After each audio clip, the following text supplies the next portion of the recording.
Welcome to Facts TV News, where everything is true. Body of man found along George Lee Boulevard in Portmore. The body of a man was discovered along George Lee Boulevard in Portmore, St. Catherine on Wednesday evening. According to eyewitnesses, he has been thrown from a vehicle onto the roadway. The incident reportedly happened around 8 p.m. It is unclear if the man was killed before being thrown from the vehicle. The scene was cornered off by the police. Man sentenced for illegal dog wearing operation in Portmore.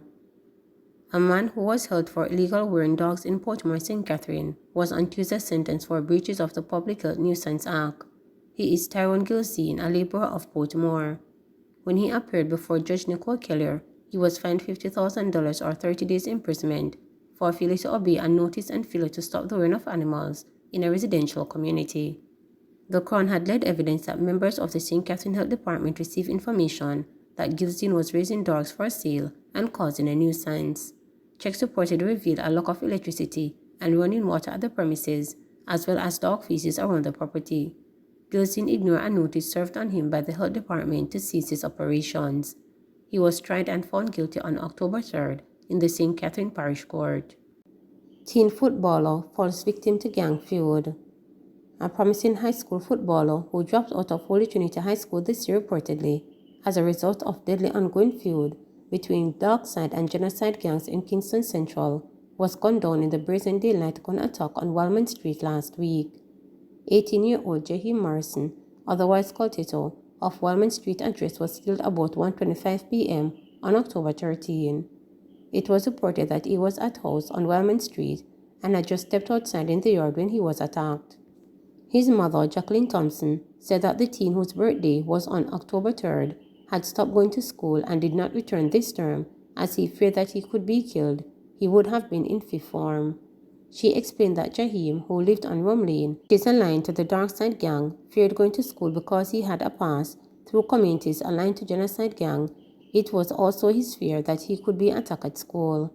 Them come after him 2 times already, but them never get the chance, the mother said while explaining that her son had twice fled upon spotting armed men entering into the community. Him don't walk into the community him run. He was really living in fear, she added.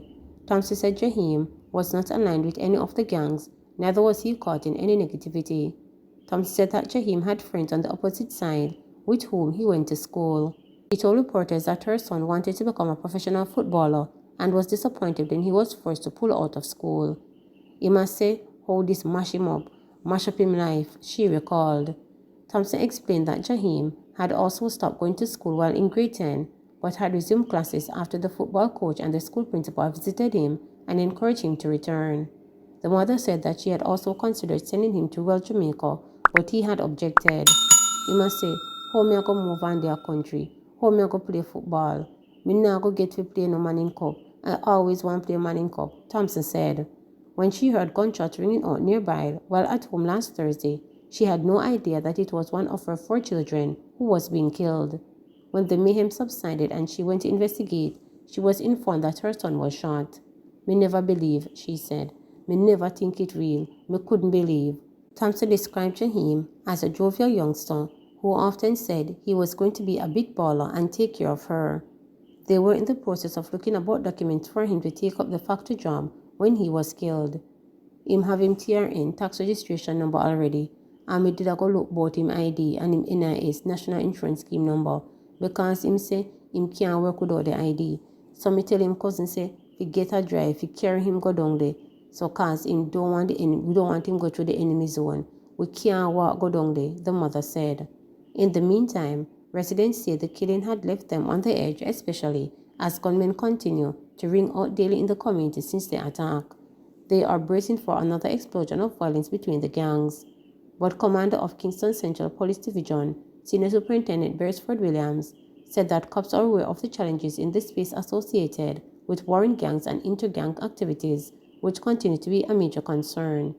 He said that his team has increased its operational activities to include more mobile and foot patrol in the area and will be going after the alleged gangsters. NWC to begin work on Greenwich Farm sewage site to reduce odor. The National Water Commission NWC says it will begin work on the Greenwich Farm sewage site in St. Andrew starting next month to reduce the unpleasant stench from the facility. Residents have voiced complaints that the odor which blanketed the community could be a health hazard. Recently, acting principal at the Greenwich Primary School, Andrea Richards, told reporters that classes are often disrupted by the unpleasant stench from the site. The NWC has since disclosed that the site has been decommissioning and is now a conveyance point for the sewage to go to the Soapberry treatment plant. In a letter addressed to the Member of Parliament for St. Andrews Southwestern, Dr. Angela Brownberg, the state agency outlined a detailed plan to action to address the odor concern. It said it had already engaged the service of a long-reach excavator to uncover one of the 4 tanks so that measures and calculations can be done. This, the agency said, will improve operations of the site. And starting next month, the NWC said it will solicit the services of a design engineer to configure the gravity feed flow from the Soapberry inlet chambers to the tanks and, if needed, the wet well. The wet well is the actual dump location. Service could include costing for cleaning of tanks, wet well, and carting of debris off-site to an approved dump site. The design of pumping sewage to return to the sewage should be included. A design engineer will also be engaged to retrofit the digester into the cesspool, dump bay, primary clarifier, and pre-biological treatment tank. Over the next 2 to 6 months, the NWC will also employ the service of a construction engineering company to undertake works that will include establishing boundaries and erecting a proper fence which can entrance gate to control improper illegal dumping at night. It noted that indiscipline by truckers is a contributing factor to the odor, as at times there is overflow and spillage. These measures, the NWC said, should cause a significant reduction in the odor from the site. MP backs vendor in pushback against public order reset. Member of Parliament George Wright has thrown his support behind disgruntled vendors who have pushed back against a police campaign to clamp down on illegal vending on the streets of Savannah, Lamar, Westmoreland, and to rid the town of unruly public transport operators. While saying that he is in full support of the public order reset effort, Wright lamented that the market is unsanitary and unsuitable to accommodate all the vendors, saying that the facility needs significant work. The market is leaking. If you go inside the food section, there's a lot of things that has been removed.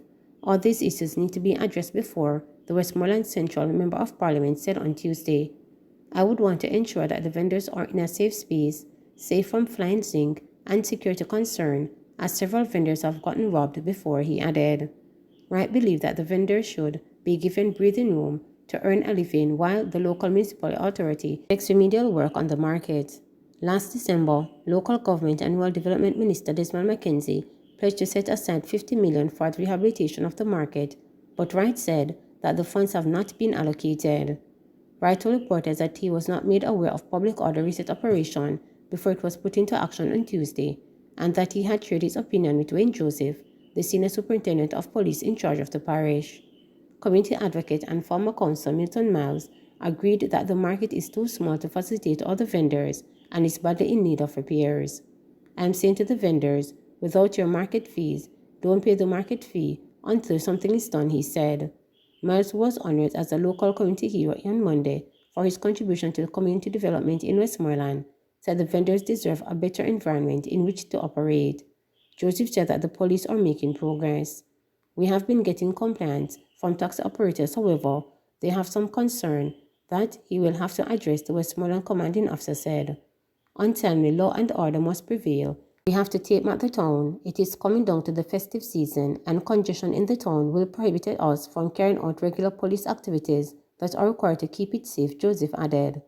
We're trying to have dialogue with the business operators who have trucks that are delivering outside the scheduled hours, Joseph added, noting that they should see some congestion concern eased.